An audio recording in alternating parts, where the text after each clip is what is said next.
Es una de las... Es una mastaba, pero ya no es la mastaba, nosotros...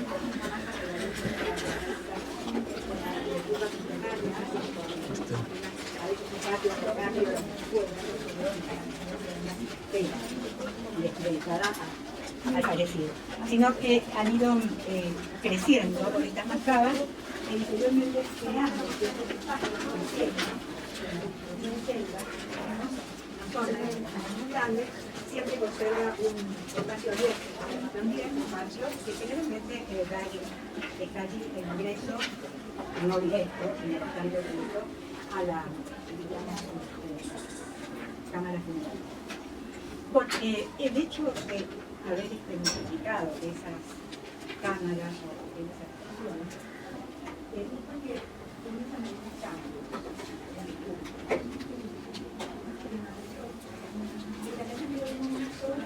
La única es que necesitaba, digamos, esa especie de una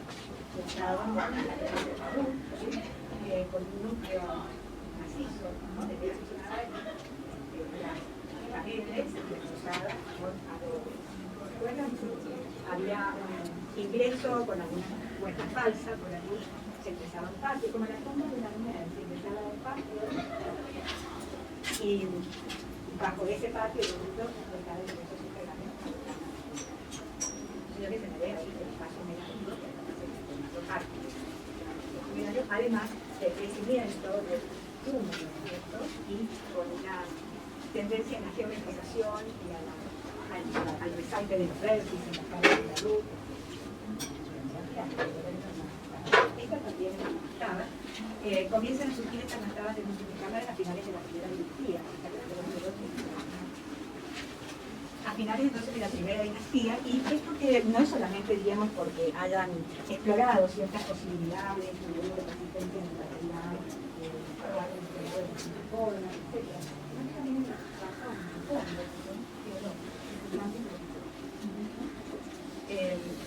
En las primeras mastabas, las ofrendas generalmente se hacían afuera, eran lugares que seguían siendo utilizados. Las ofrendas se hacían afuera, generalmente había un pequeño atrio, ¿no? Había un espacio más o menos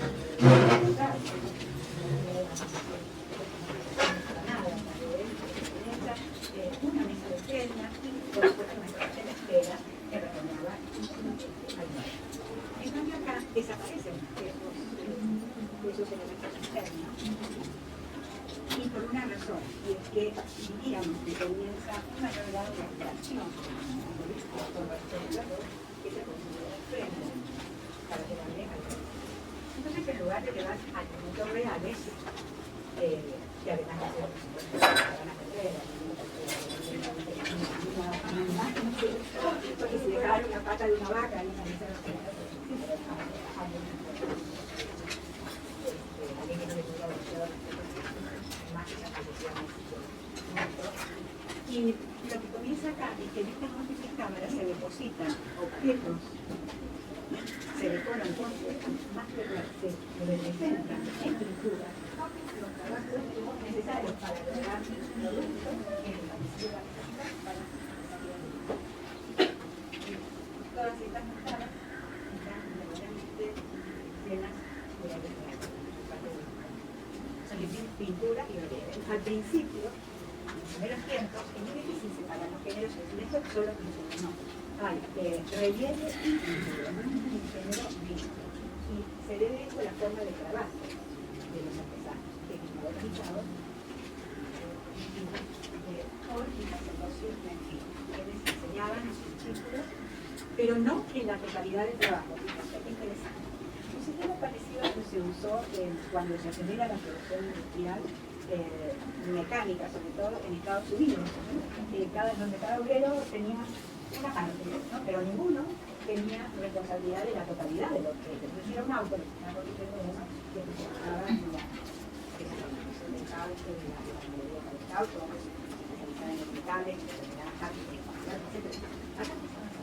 El primero, diríamos, el más sencillo de mensaje era el de los contornos.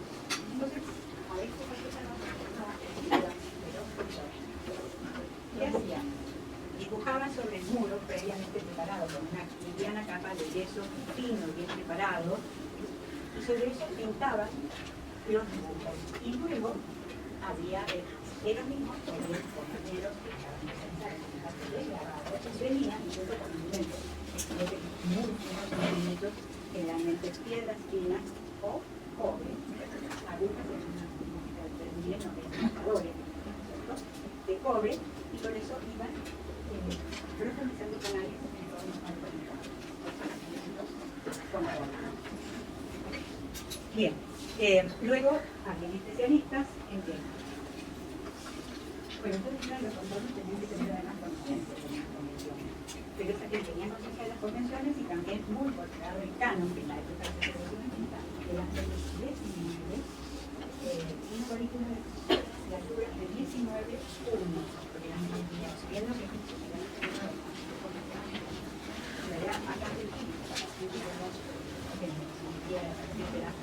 pero también tenían administraciones de números y entonces las medidas que ellos usaban no eran como nuestras sistemas de otro tipo, no se usaban medidas naturales, ¿cuál era el puño? La parte más ancha de la mano hacia el lugar era lo que también podían hacer pie, o bien el brazo. Sí, todas las unidad de medida común.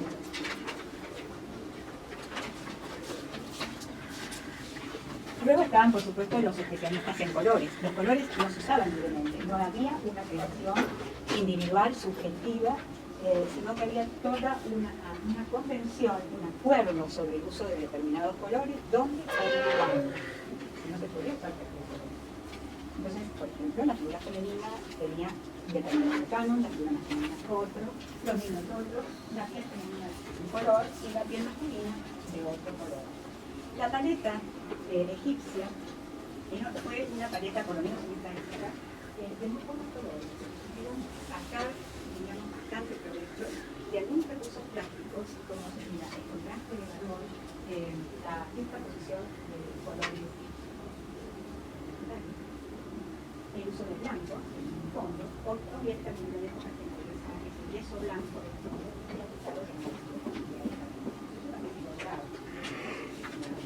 en la gente. ¿Qué tipo de material técnico? Todas estas cosas que están muy relacionadas con muros, con esa capa de yeso. Verdaderamente había un trabajo de la calidad artesanal. ¿Qué pasaría?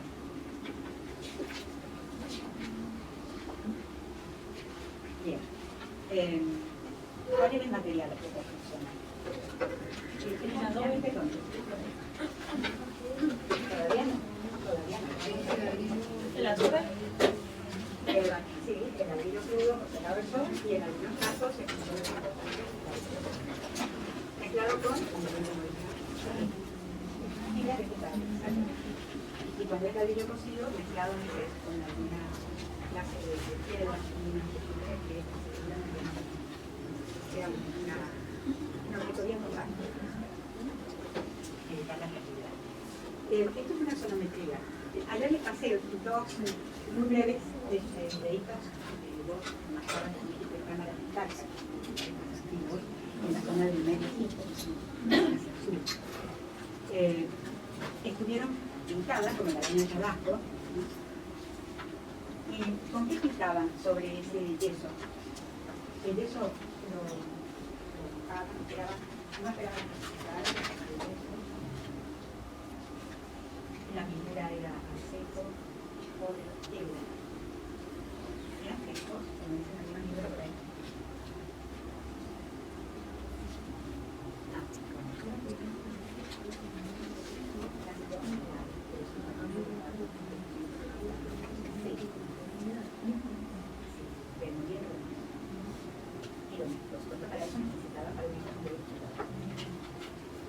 Generalmente el vehículo es entre hay formas de pero se pintaba seco sobre esto. Para evitar deteriorar el barro, ¿sí? No, ¿Para qué sería? porque fue la técnica que desarrollaron, ¿no? Y probablemente no habían desarrollado, no tenían los materiales necesarios para una pintura al fresco. El yeso que usaban era un yeso muy refinado, muy depurado, muy regalado, para cubrir los muros de adobe, pero tal vez no resistiría mucho trabajo sobre él. Así que bueno, era primero dibujar los contornos, después grabar esos contornos, porque estas pinturas pueden presentar tres aspectos que vayan sobre el relieve, el bajo relieve o los contornos hundidos. ¿Los contornos? Hundidos. Es decir, que se preocupaban de excavar más, de extraer más material en los contornos, y entonces eso les dejaba un espacio para producir ciertas texturas y de alguna manera hay una sugerencia de volumen o de masa en la zona que quedaba interna de la figura. Pero eso no era un auténtico relieve, porque en realidad todo sucedía en el mismo plano que homogéneo, ¿no? Bien, ¿qué observan con respecto a los muros externos? Y además de esos entrantes y salientes, fíjense que hay todo como una especie de corona de mastabas, pero más pequeñas, que rodean a esta mastaba principal, que son las familias de los funcionarios más importantes, etc.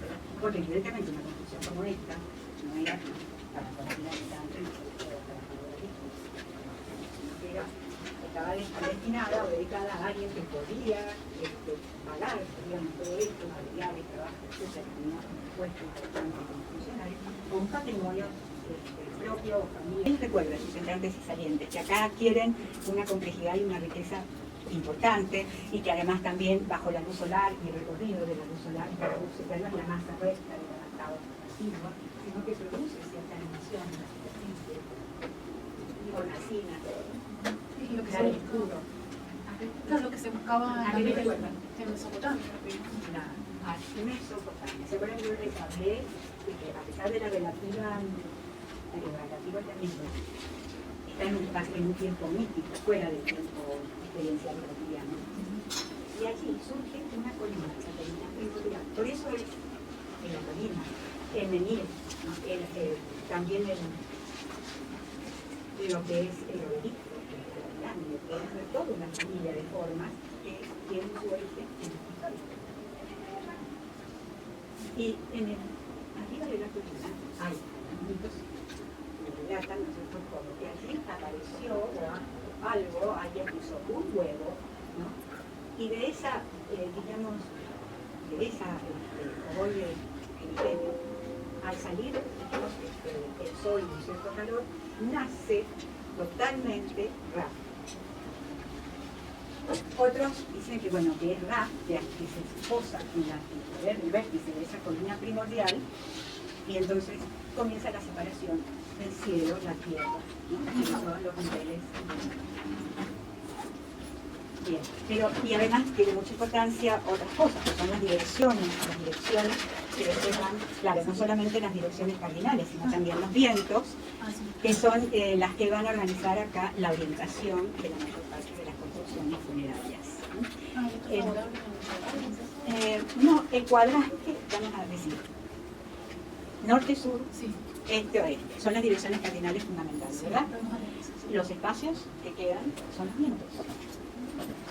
Son cuadrantes, en realidad. Bueno, obviamente que a nadie se le ocurre. Mastadas se llaman lo que es los cuadraditos que están alrededor de la construcción. Son mastabas pequeñas, de funcionarios importantes, integrantes de la corte, de la familia real, pero además también, fíjense, importante, cómo, diríamos, están como incrustadas en esa plataforma, ¿no es cierto?, sobre la cual se alza esta mastaba, las cabezas de todos. A veces no la cabeza completa, sino modelados en cerámica, pero sí los cuernos reales. Acá nos habla de que pudieron haber algunas hecatombes importantes, trágicas de la construcción. No es así. Esa proporción, pero esas mastabas pequeñas, ¿se puede meter una persona ahí o son? yo lo que te puedo decir es que esta mascada y la anterior tienen cerca más o menos de 100 metros por otro campo, por la mitad de año. Y estas mascadas pequeñas, obvio que se puede introducir una persona, cuando introducen al fallecido, van con, digamos, un profundo, los elementos que llamamos de más, el actual funerario puede, pero después en general gravedad. Lo que sí, las se siguen.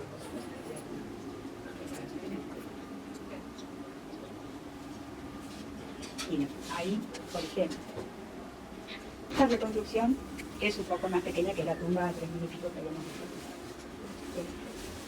Algo de 55 metros, lo habíamos visto allí, por 25 también en fracción. Realmente son construcciones sumamente importantes, monumentales, ¿no? La altura se puede calcular aproximadamente entre 10, 11, 12 metros. Ahora, fíjense qué diferencia, o sea, está bien, o sea, vincular esto con los contactos tempranos de Mesopotamia, pero esto no es una muralla de fortificación, ni almenada, ni tiene camino de ronda, ¿no? Sino que cumple otra función. Es una fachada para ciega. Y por otro lado, también la función técnico-constructiva de que no se desplome el muro. Porque no es lo mismo un muro recto del ancho que tienen estos muros de adobe que un muro que se va articulando. Exacto. Bueno. Digamos, el primer cambio de programa con respecto a monumentos funerarios se da en el Imperio Antiguo, cuando aparece esta pirámide escalonada, que en realidad, bueno, aquí después aparece toda una serie de pirámides en la necrópoli correspondiente a la capital del Antiguo Imperio. ¿Cómo se llamaba?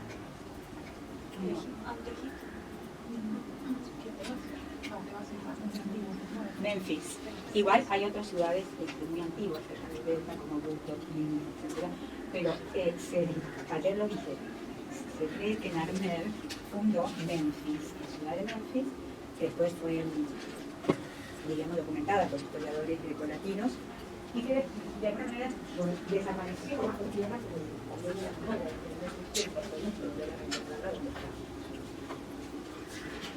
y al oeste del Nilo se encontraban todas las construcciones monumentales fundadas. ¿Por qué esa diferencia este o este?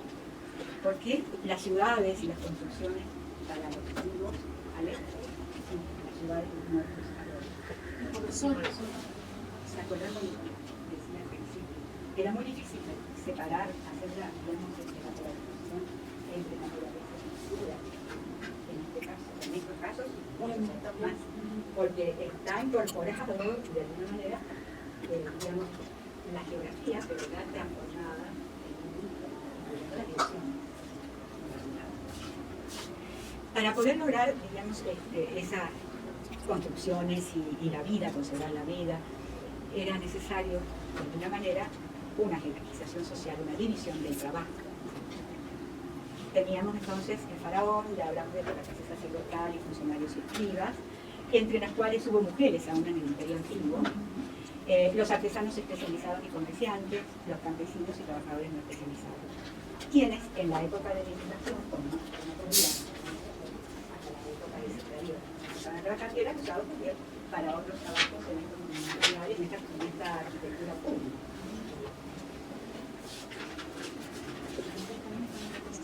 También.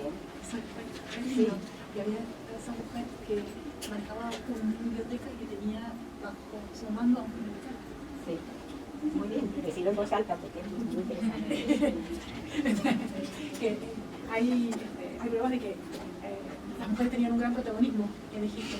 Por lo menos al principio. Y que formaban, por ejemplo, formaban parte del cuerpo de obreros, de las construcciones. Y estaba el caso de una mujer que manejaba una biblioteca y tenía a su mando a un bibliotecario, bajo su mando. Para ser ella la directora o quien, digamos, había organizado y gestionaba esa biblioteca, tiene que ser una persona con una educación especial. Que las mujeres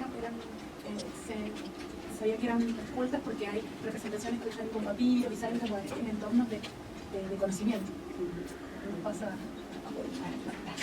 No, porque después se acentúa la característica patriarcal. Claro. Bueno, también debo decir que en cuanto a los estilos artísticos, siempre acá vamos a tener en cuenta que mínimamente hay dos estilos. Uno,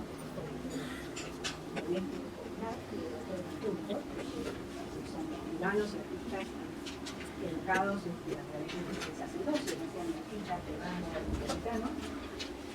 Y nosotros empezamos, surgen, digamos, en pueblo y hay diferencias entre los estilos, no reciben instrucción, dependen más de la observación directa, pero trabajan también imágenes, pero para construcciones un poco más modernas, que las construcciones paradójicas con grandes funcionarios.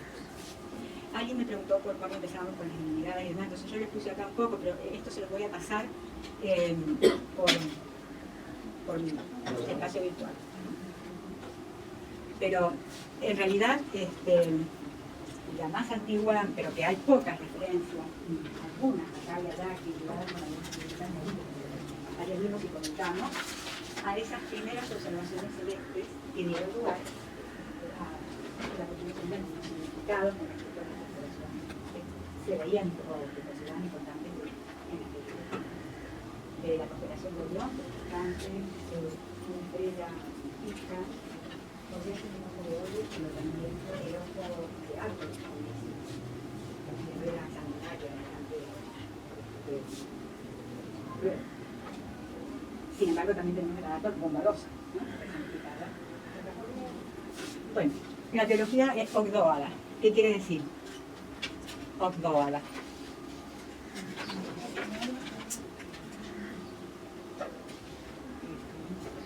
No tendrá que ver con el número de divinidades.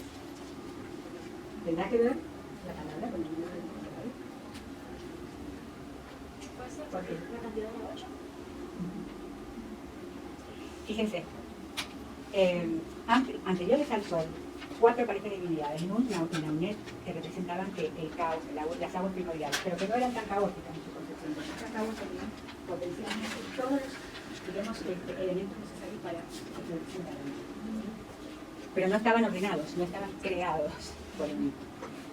Bien, G, Igni, G, representantes del espacio infinito, y una última pareja, Nia y Nia, representantes de la vida, la indeterminación espacial, o Tenemu y Tenenet, representantes del oculto. Esta última pareja fue sustituida después por Amón y Amonet. Las 4 parejas engendran un huevo, y de ese huevo sale Ra.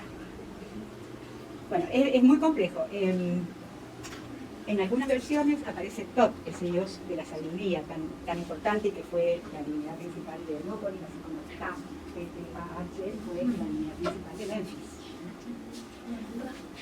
Tebas. Así, porque Amón era el dios local de Tebas y después se fusionó con el Sol. O sea, esos cambios, que digamos, las fusiones permanentes, los cambios de significado de las divinidades, las mutaciones, etcétera, confunden y hacen bastante difícil estudiar, digamos, todas las comunidades. Lo que sí puedo decir es que es muy importante en el Imperio Antiguo la progresiva acentuación de la teología menfita a la teología elonita de San Juan. En realidad lo que va subiendo de la jerarquía, tomando mucha importancia, es la divinidad solar. Mientras que la primera divinidad, Ka, regía a los artesanos, a los creadores, etc. Y era una divinidad dorada. Pero ese cambio, digamos, también tiene sus proyecciones en las artes. Acá tienen la teología menfita, Ka como creador de todos los seres y del orden. Hay una Enéada. Sí. Una cosmogonía tónica, herencia de la prehistoria africana. ¿Se acuerdan que también hablamos de acá la prehistoria y sobre todo no solo la prehistoria más lejana, del periodo medio, también en el Neolítico, que tuvo los aportes del Sahara y además de Nubia, Sudán, que se tira desde el sur. Entonces son otras concepciones que se van circulando y de alguna manera enriqueciendo nosotros todas estas ideas cosmogónicas comunes. Esta época, lo digo esto especialmente para quienes de la nivel de escuela que ya han tenido todos estos, y también han leído a Borges, supuestamente, la creación de todo esto fue posible en la prehistoria. Es decir, los mitos tuvieron vida en la prehistoria cuando necesitaron explicar el mundo, la tierra, el cielo, la vida, la muerte y el tiempo. ¿Qué pasa después? Bueno, la cosmogonía solar se completa de esta manera, ¿no? Y después, diríamos, Osiris y Horus, ¿no? Así como Isis, pasan a ser personajes sumamente importantes. Y luego, cuando empiezan a funcionarse unas sectas orientales, también cercanos de orientales, cristianas, aparecen 2 o 3 divinidades que son una fusión, diríamos, entre las divinidades egipcias y el cristianismo. De tal modo que la iconografía, sobre todo de una de esas divinidades, es impresionantemente parecida a la cristianas antiguas.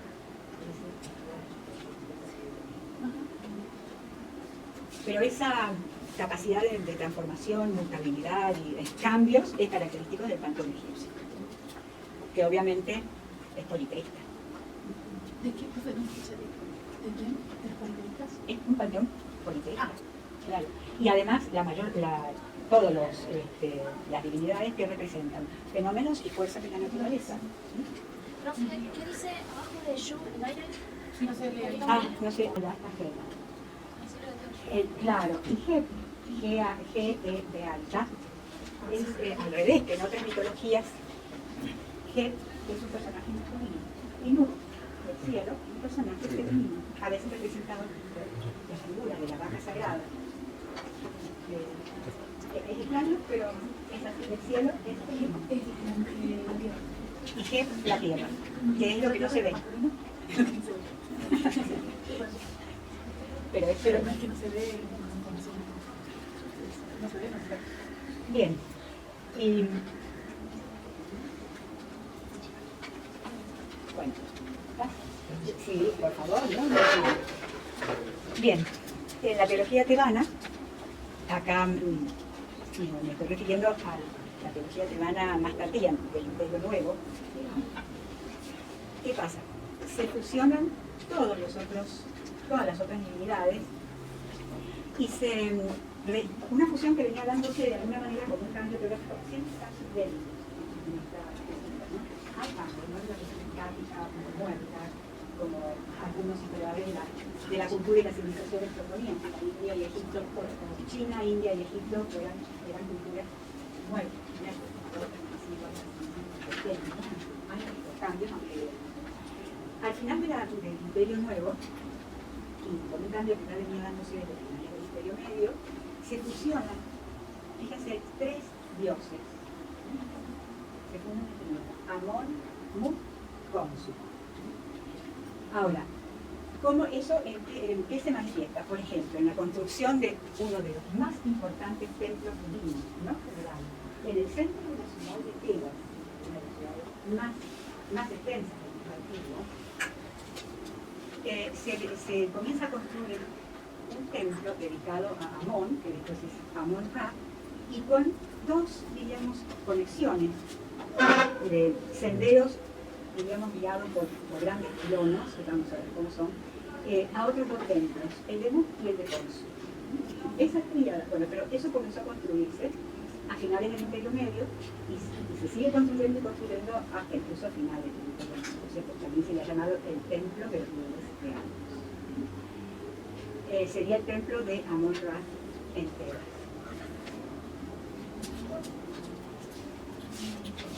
Bueno, no me pregunten más, es complicadísimo. Eso es todo. Y les recomiendo la lectura de Mitología del Mundo Antiguo de Samuel Noah Kramer, que ustedes ven, es autor para Mesopotamia. ¿Sí? Bien, pero él tiene un libro muy interesante que se llama Mitología del Mundo Antiguo. Escriben otros autores, pero él mismo escribe el capítulo de explica muy bien. Samuel Noah Kramer. ¿Se los escribo o ya lo han visto? Claro, con K. Bueno, esto es otra, diríamos, parte del mito, ¿no? El mito sobre la muerte de Isis y Horus. No lo voy a explicar, Con respecto a la literatura egipcia del Imperio Antiguo, tal vez lo más importante, o lo que más aparece es la literatura sobre la piedra, que son los textos de las pirámides. ¿Qué creen? No, eso pasa más adelante. En el Imperio Nuevo, por ejemplo, en la lista de Tijuana, significado que ver con los significados y de ese lado se pide una biografía qué es, qué hizo, qué hizo de bueno.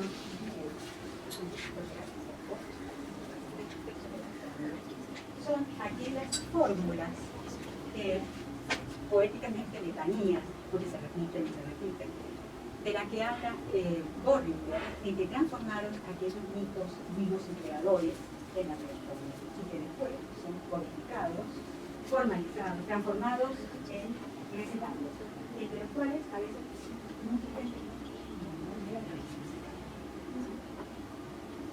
pero además de alguna manera representar y repetir cómo es el libro de la vida, incluía algunas oraciones de aquellas que recitaban los sacerdotes con plena conciencia de lo que significaba. ¿Como mantra? ¿Como mantra? No, es más materialista. Porque, por ejemplo, incluso la recitaban, pero tenían instrumentos, como si fueran, no sé, abrir, qué sé yo, la maleta de un médico cirujano. Tenían instrumentos para recitar cada una de estas oraciones, con eso, con el instrumento que construían la mano.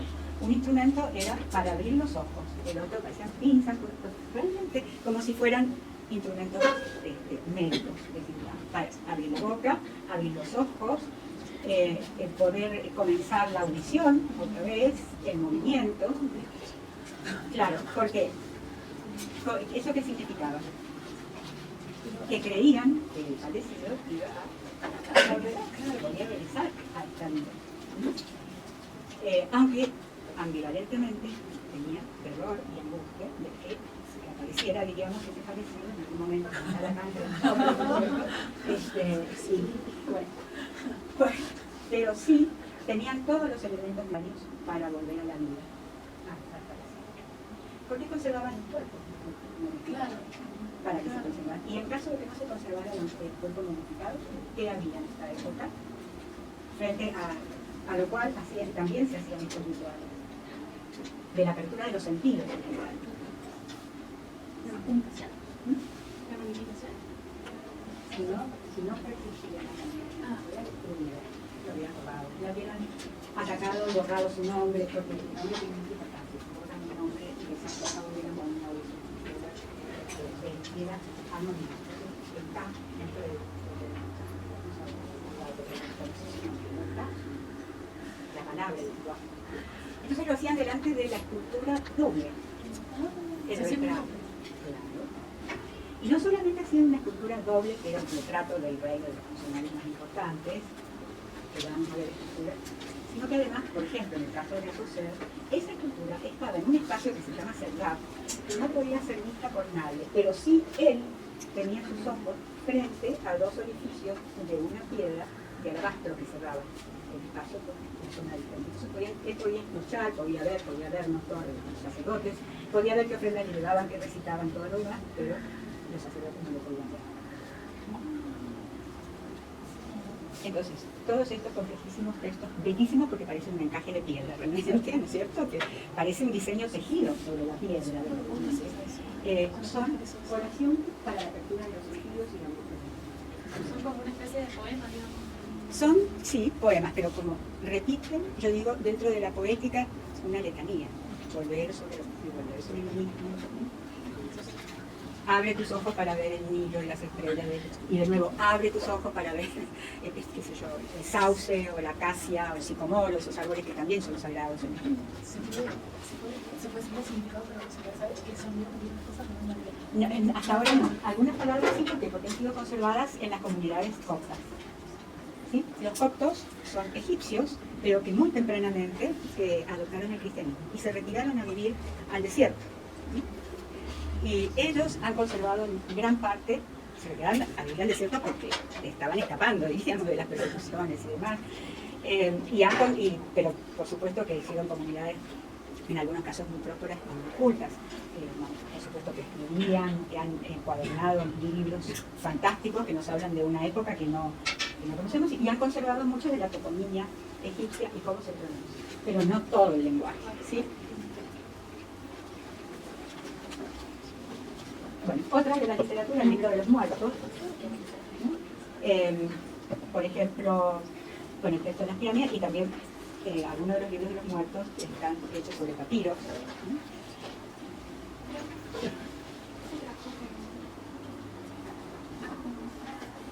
Algunos textos de las pirámides, ¿no? El capítulo 1.16, salir el día, en una oración, en una marcha hacia la metrópolis, con los himnos al sol y a Osiris. ¿Quién es Osiris? Dios del sol. No. No. Osiris, o sea, hay dos fuerzas, una pareja positiva y una pareja negativa, Set y Osiris. Set, lo más Osiris que por ejemplo se conmigo, y su cosa es que se le da otra bebida para poder tener una descendencia. A mí me estremece cuando empecé a leer eso, verdaderamente el texto parecido,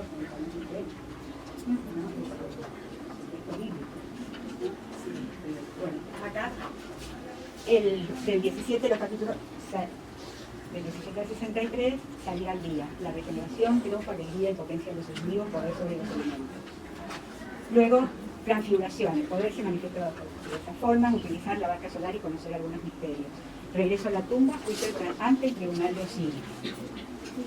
El juicio es al fallecido, son varias ceremonias bastante largas, una de las más importantes es el mensaje del corazón, que es Mahat, que es la diosa, digamos, de la protección, de la justicia, de la verdad, sobre todo de la verdad. Y ojalá pudiéramos revivir a Mahat, algo para el periodismo, sobre todo, para poner... Sí. Bueno, los otros capítulos, hasta el 162, son textos de glorificación al muerto que se deben leer a lo largo del año en determinados días festivos para el culto funerario.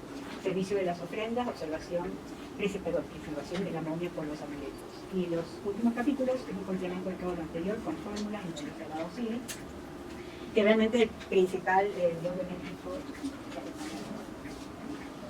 Bueno, esto como curiosidad, pero online y sobre papel existen buenas traducciones que si a ustedes les interesa, que lo pueden estudiar. Pues digo buenas traducciones incluso con introducciones críticas para que uno pueda comprender el contexto de qué es esto, para qué, por qué.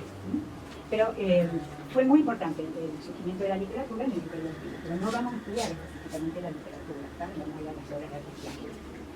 Acá yo lo que he hecho es de alguna manera listar las dinastías y copié algunos de los sellos. Estos son sellos impresos en cerámica, con el estandarte o el emblema que caracterizaba a cada uno de los gnomos de todo Egipto, cuando estaba dividido todavía en norte-sur y en pequeñas regiones dentro de cada una de las dos mitades, ¿no? Los nombres, este pertenece a Memphis, pero no estoy muy segura del nombre. ¿Saben por qué? Porque en realidad la palabra muro blanco la encontré en Heródoto, cuando él en Euterpe relata su viaje a Egipto y nombra Memphis, ¿no? Y la Acrópolis de Saqqara, con una copia, un centro cívico cultural y religioso de Memphis, como la ciudad del muro blanco. Así es que por ahí también las traducciones no son muy fiables y mucho menos se conoce como el sonido, o sea, la fonética. Bueno, esto como curiosidad y ahora llegamos a la tercera dinastía y les presento lo que queda, digamos, apenas algunos fragmentos del muro externo del complejo funerario del reloj Soser en Saqqara. ¿Saben cómo se escribe Soser?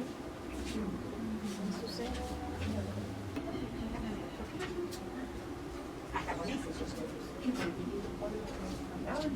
Porque no se sabe, entonces imagínense bueno, lo han traducido a partir de la piedra que se llevó Champollion a Francia y que después se llevaron como trofeo de guerra a los ingleses al Liechtenstein. Todo lo tiene que ser por los alemanes. Sí, muchísimo. Sí, hay un egiptólogo egipcio que hizo un mapa de las posesiones egipcias en todo el mundo, hasta en Groenlandia. O sea que había que hacer una ciencia para estudiar el mundo antiguo fuera de sus lugares, de los sitios. En el mundo entero los museos y las colecciones privadas. Claro. Bien, y la cosa es que esta es el primer complejo funerario que se construye completamente en piedra.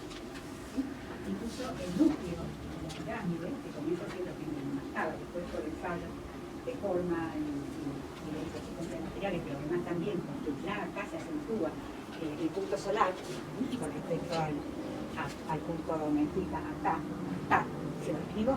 No. T-T-A-H. Entonces, pero sin embargo, persisten muchas formas tradicionales. Estas son unas características de los cambios, hay transformaciones, hay fusiones, combinaciones, etcétera, también en la palabra tónica, etcétera, pero una cosa es esos cambios son lentos y entonces lo que más, diríamos, se visibiliza es la persistencia y la resistencia de la tradición. De la mastaba, primero, desde el menil prehistórico, ¿no es cierto?, hasta, qué sé yo, la mastaba, el obelisco, la pirámide, y toda una familia de formas que durante milenios permanecen, se conservan, cambian, hay cambios, proporciones, digamos, porque algunas están en un conjunto arquitectónico muy complejo, otras no están, en fin, pero la fuerza de esa tradición se lleva digamos, del ciclo de Egipto como cultura viva. Esto es parte de la muralla externa, que encierra todo el complejo piramidal que se hizo construir el rey Zoser de la tercera dinastía. Es un rey muy poderoso y a partir de él comenzó un periodo de gran florecimiento económico, expansión comercial, a pesar de la del movimiento. Había suficientes materiales que podían conseguir por intercambio con los materiales para hacer estos monumentos funerarios, que a veces ocupaban toda la vida del rey o más allá de su muerte, ¿no? Pero esto necesita, sí o sí, trabajo organizado, ¿no? Y trabajo no cualquiera, ¿no? Especializado. No solo los artesanos en efecto, todo lo que eran dirigidos por supuesto por los principios, sino también los artistas dedicados a la pintura, a la escultura y a muchas otras formas artísticas como la orfebrería. Bien. ¿Qué observan en este fragmento de muro? Otra vez. O sea, se mantiene el estilo, ¿no es cierto?, del gran saliente, que para ellos es como una fachada palacial, no es una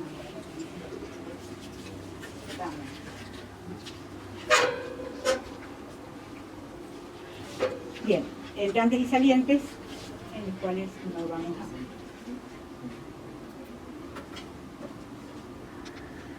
más de 400 metros tiene de largo y predio, por eso, algo así como 200 y algo de ancho.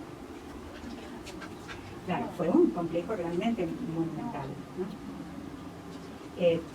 No se ha conservado demasiado, salvo, ¿por qué digo esto? Porque la pirámide, toda la cobertura que tuvo de piedras fue desmantelado para usar en unas cosas, no porque sí, sino que generalmente fueron materiales realizados, ¿no? En la muralla externa subsisten algunas formaciones en las cuales se pensó que podrían haber. Y vamos entonces a señalar un poco cuáles son los edificios que componen. Arriba hay una axonometría y abajo la planimetría, es decir, la supuesta proyección de un plano alfa. ¿Cuántos escalones cuentan? 7 más el piso. Solo está 6. Si contamos la plataforma, pero no es no tiene la altura, diríamos, porque la primer mastaba, es una mastaba, diríamos, el primer escalón, tiene 19 metros. Y después las otras van disminuyendo, es como un ritmo decreciente hasta llegar a la 1. Recuerda figurar, pero no había templo en la parte superior. No había ningún templo, era esta construcción que aludía, diríamos, al fallecimiento del rey como su recordatorio, su homenaje y el lugar donde iba a estar su cuerpo. Otra cosa que también por las descripciones que luego se puede comprobar, no se sabía, perdón, ya bueno, acá tenemos una serie de construcciones. Este es un patio, el patio principal. Y luego tenemos algunas construcciones acá, una especie pero no era exactamente, era una tumba o un monumento funerario que aludía al monumento funerario del sur. Así como por allá tenemos otras construcciones que aluden a un monumento funerario del norte, que se unen con el Palacio del Norte, el espacio del Cerdá, en este patio, y el Palacio del Sur. ¿Por qué esto, norte y sur? ¿Por qué razón? Esa dualidad. No, sur era esa dualidad que había marcado la misma geografía del Valle de Egipto y que fue un triunfo, ¿no es cierto?, gracias a Narmer Menes, que se reunificara. Eso se mantiene, esa unidad, y además un Estado con una organización administrativa muy compleja que incluía también la recolección de impuestos, el asesoramiento, digamos, de toda la producción agrícola y de los productos y subproductos animales y hasta de la pesca. Es decir, que manejaba la economía de todo el país a través de algunos funcionarios, ¿no es cierto?, regionales. Pero entonces, para mostrar la fortaleza y la estabilidad de ese Estado complejo y que permitió precisamente varios centenarios de buenas, de prosperidad, de crecimiento de las artes, no solamente la literatura, las artes visuales, la música. Entonces, como símbolo, digamos, de este rey, de este faraón, reinaba para el norte y para el sur, y que aparece su monumento funerario del norte y del sur, el palacio del norte y del sur, que era donde iba a vivir, pasar la otra vida, y después hay un pequeño patio acá, donde se hacían celebraciones en sentido del rey y en honor al gobierno del rey. Se cree que más o menos cada 30 años se hacía una celebración religiosa, se verificaba y se legitimaba la procedencia divina del poder del faraón. O sea, y iba a ser cosa su tumba antes de Bien, y a ver, acá tenemos esto, tenemos también estos muros muy gruesos, en algunos momentos hay como vecinas. Pero ¿saben de qué se trata? Son edificios que podríamos llamar escenográficos. No tienen espacio integral cable. Pero, por la descripción de Heródoto, pueden ser una especie de representación de lo que fue el centro cívico, religioso y de gobierno más importante que tenemos. Entonces, acá se representa a Sucés, un monumento funerario, entramizado, digamos, como centro simbólico de la capital del imperio. ¿Sí? Si no, no se explica, porque imagínense que los arqueólogos y los edificios no eran habitables, o sea, eran sencillamente muros, como si fuese una escenografía pintada en una tela, ¿no? Bien. ¿Cómo se construyó esta pirámide y cómo se construían las pirámides? ¿Alguien sabe algo? ¿Se lo imagina? ¿Les interesa saberlo? ¿No les interesa? Debe haber sido un cuadrado y de ahí se iba superponiendo y se llevaba la forma. La planta es cuadrada, pero ¿qué se hace sobre esa planta cuadrada? Un prisma, con muros en talud y con los vértices bien visibilizados. Hay una tendencia a geometrizar estas masas megalíticas, que no lo hemos visto en otros lados. Por ejemplo, los túmulos del norte de Anatolia, los túmulos de Bretaña, como en la Brinis, ¿no? Los otros lugares que vimos eran masas así, tenían una definición geométrica, era como que necesitaban la mayor simplificación y lo esencial de cada cosa. Muy bien, que empieza con planta cuadrada, casi cuadrada en este caso, sobre la cual se colocó un prisma achatado, un muro de talud y después otra mascada. Profe, hay una cosa que a mí no me queda clara. Cuando termina la pirámide, ¿termina en forma de punta o termina abierta por ahí pasa el sol? No, esto termina en forma de punta. Lo que pasa es que es una reconstrucción ideal, pero no hay arriba de nada, en este caso, no hay ni piramidón ni ninguna otra agregado, que sí, cuando llegamos a las pirámides de las formas geométricas ya más puras, no escalonadas, sino de caras lisas, triángulos isósceles, que tienen que ver con la geometría sagrada también, por ejemplo las rollices, ahí sí coronan el vértice, en algunos casos con una, diríamos, una cobertura de piedra muy dura para unizar ese vértice, y en muchos casos usan electrón. Tapa el electrón, para que saben qué es el electrón. Variación de orbital. Variación de orbital. Aleación de orbital. Ellos eran muy buenos joyeros, además, de la prehistoria, el oro, la plata y el cobre, ¿no? ¿Y por qué le ponían esa cobertura de electrón? ¿Por qué? Para la carburabilidad. Pero también, o sea, sí, acá son prácticas, ¿no? De arquitectos, ingenieros, etc. Pero además también simbólicas. Claro, debía ser Claro, un brillo impresionante. porque además la cobertura en piedra, generalmente en calizas claras y pulidas, a lo lejos también, de alguna manera, está el sol y a veces el cielo. Cuando pasan las nubes generan también sombras, luces y hasta resplandores, ¿no? Que las calizas que son translúcidas, algunas también afectan su color. Así hay que imaginar esto en movimiento y en función, digamos, ¿no? ¿Qué otra cosa? También muy importante. El patio, este patio de adelante, el gran patio junto al grande, no es que fuera arena, tenía una cobertura. En muchos casos esa cobertura era electro. Qué calor. Y en otros casos, en el interior de los templos, donde sí se sabe, porque se ha podido comprobar lógicamente algún uso de electrón, es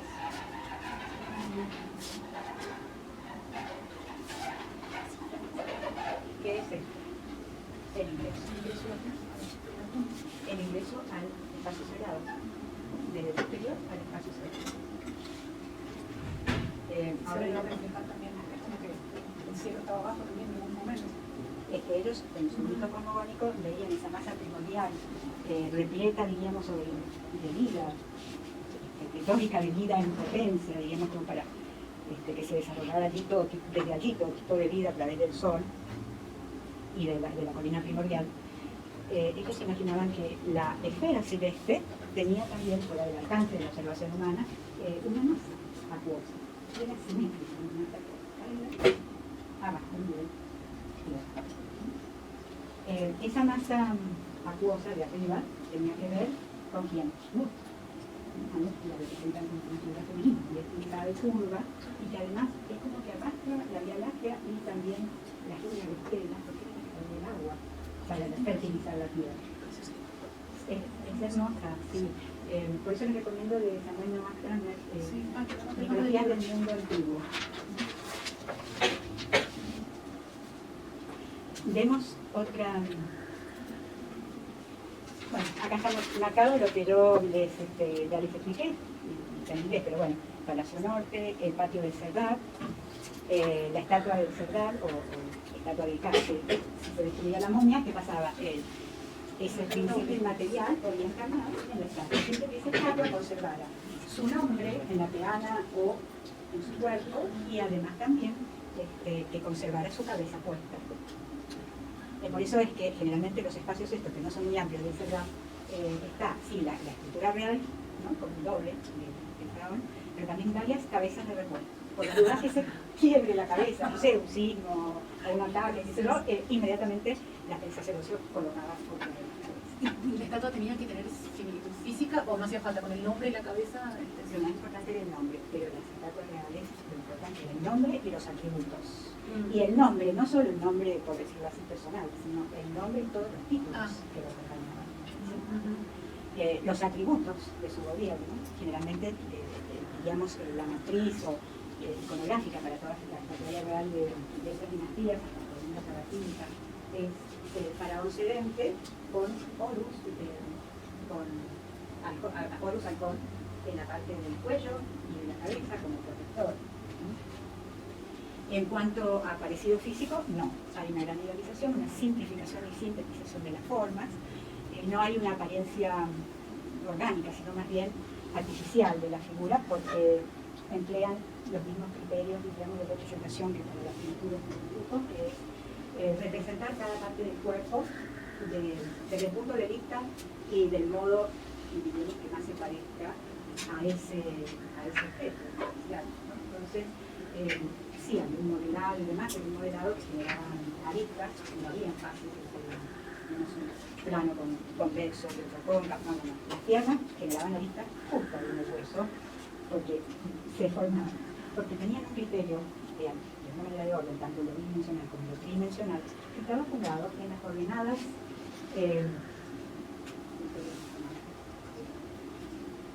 ortogonales, de encuentros ortogonales, líneas en encuentros ortogonales, lo cual genera una malla entonces, la misma malla de la imagen femenina masculina, del imperio antiguo pintada, ese mismo canon le servía para las esculturas, pero para el frente y como visión secundaria, no tan importante, laterales. Y la visión posterior no interesaba para nada, finalmente esa estructura iba adherida, ¿no es cierto?, a un muro dorsal o a la arquitectura directamente. Entonces había un interés, diríamos, por una visión que no estaba reflejando lo fenoménico y cambiante de la experiencia cotidiana, sino que estaba reflejando la esencia de la forma, su significado. Quiere decir que lo más importante de esa forma de transformación la conectaba, íntegra, sin detalles. Además, la parte de los varones eran ejecutados. En una edad de juventud plena, sin defectos físicos, nada. Los rostros no tienen demasiado parecido, no hay un intento de captar el parecido físico y describirlo en la escultura, ni en la escultura. Lo importante existiendo es la idealización de la forma que termina todo esto en una conclusión sumamente racional por la visión de partes, tanto en la pintura como en la escultura. Le dan importancia a las articulaciones, es decir, cómo unen cada parte que resuelven aisladamente, casi con otra, por eso la sensación de artificialidad. Bueno, ya lo vamos a ir viendo. No sé si he puesto acá una... Bueno, esto es lo poco que queda, porque algunas, lo que sí han reconstruido un poco mejor es la zona del ingreso, este sería el gran patio, estos son edificios falsos. Esto es lo que se pudo excavar, ven acá los muros, es lo que se pudo excavar cuando empezó a estudiarse este monumento, esa arquitectura en piedra, totalmente en piedra. El ingreso está ritmado por columnas, pero son columnas que no son autónomas, sino que están adheridas a un muro transversal que se apoya en el muro, en la cara interna del muro externo, que también es de piedra. Un desarrollo bastante extraño, no es independiente la columna. Y la otra cosa, acá están viendo estos rollizos de oro, pero que es piedra.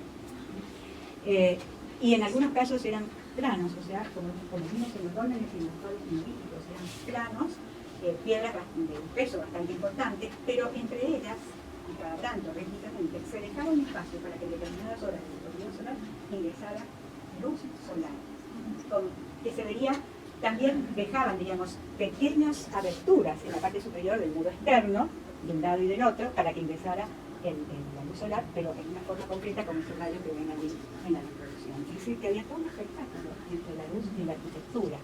Y esta entrada sí que tuvo, además tenía bastante color, pero sobre todo el piso era electrónico, que figuraba el hilo sagrado como también el espacio sagrado. Realmente imaginar esto es, no sé, fantástico, pero bueno, es lo que queda. Las columnas en este caso son las que se llaman, por darles el nombre, protodóricas, pero tienen una pequeña basa, están facetadas, están hechas en piedras cortadas en rodajas y no tienen, digamos, un capitel que las identifique propiamente, porque si no yo ya estaría señalando otra problemática de la visión artística, que es la dualidad entre las formas tectónicas, simétricas y la naturaleza. Y cómo en la piedra reproducen formas de la naturaleza, porque vamos a encontrar columnas papiformes, lotiformes, ¿sí?, palmiformes y además de capullo cerrado, capullo abierto, pero recordando la antiquísima arquitectura en las riberas del Nilo, sobre todo en la parte del delta, pero lo transforman en piedra. Una cosa también que se da más que dualidad como una contradicción que uno no puede entender si no conoce un poco la visión de la injusticia y en qué transformaron todos esos mitos ingenuos, transformaron en fórmula, perdurada, que estuviesen para siempre, que se repitiesen. Entonces, realmente entrar acá con toda esa función de las voces y demás, y que también de la música, arpacismos, todo lo demás se han encontrado en estos lugares, debió ser realmente maravilloso vivir o vivenciar, aunque sea unos minutos, un espacio así, que nos va a introducir muy bien este corredor de ingreso a lo que fueron los templos en el antiguo Egipto, cómo se han construido, qué función cumplen en la luz, el espacio, la alternancia, los ritmos y los variantes. También estoy alterando, hacer un ritmo con el cabello, como siempre se ingresaba y esa sensación, y había momentos también, es como que vuelve, digamos, a ciertas impresiones y mitos históricos en muchos casos. Y además también nos señala a nosotros cómo era el movimiento ritual, las danzas o las procesiones, cómo se llama. Porque este espacio está construido de acuerdo a ese, digamos, a esos movimientos y a esos gestos, porque el gesto, la danza, procesiones, exactamente. Lamentablemente solo podemos imaginar por ahora. Hasta acá es como ha llegado a la reconstrucción, como se ve actualmente. Hay una losa allí, ¿no es cierto?, que supuestamente vivía con las losas y los rollizos del techo, pero acá han hecho una cobertura sobrelevada solo para proteger, pero no han reproducido lo que fue originalmente el techo, que permitía esa entrada de rayos solares, igual que las aberturas superiores de los muros laterales que no los han prolongado, y permitía, diríamos, toda una sucesión, depende de la hora del día, de iluminaciones diferentes. Y además, esos rayos entraban con una forma casi concreta, estaban filtrados por las aberturas, o por apenas los espaciamientos introducidos de nivel y entre ellos, no sé, de las losas del techo, con lo cual también regulaba el ingreso del solar. Imaginen además eso dando brillo, ¿no es cierto?, al piso del electrón. Debe haber sido también un espectáculo. Yo creo que no queda nadie que piense que ahora Menos cuarto, creo. ¿Cómo? ¿Las 10?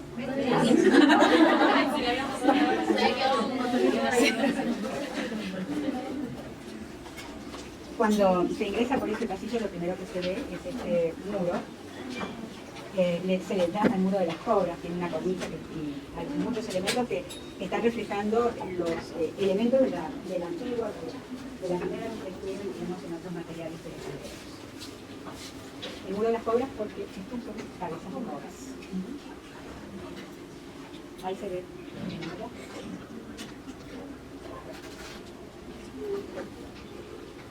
Bueno, estos no se engañan, no se, uno ingresa y es apenas como un tabique y nada.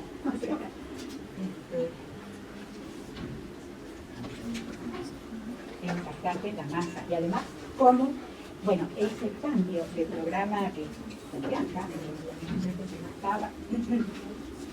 entre mastada y pirámide escalonada, ese cambio de programa funerario que se le dio a un sacerdote y funcionario muy importante del ser que se llamó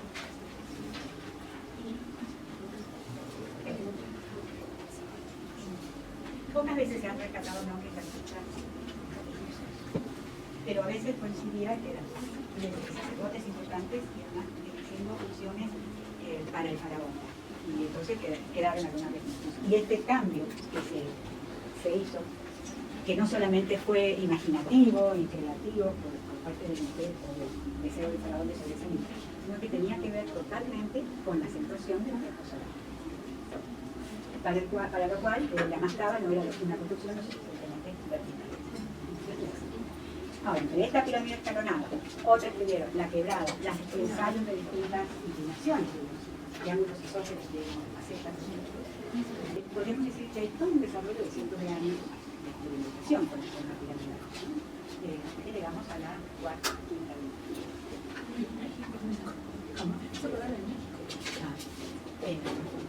La construcción en altura es común a muchísimas culturas. Y tiene, diríamos, como un latido ambivalente. Puede ser elevación y puede ser descenso. Pero no, o sea, en el buen sentido. O sea, llegar al espacio de los dioses, pero también que la divinidad pueda hacia uno. Sí.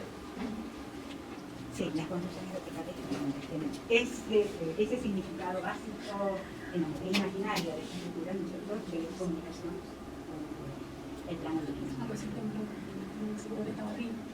Claro. Ya se hacía la ceremonia. Bueno, vamos a hablar después de lo que se puede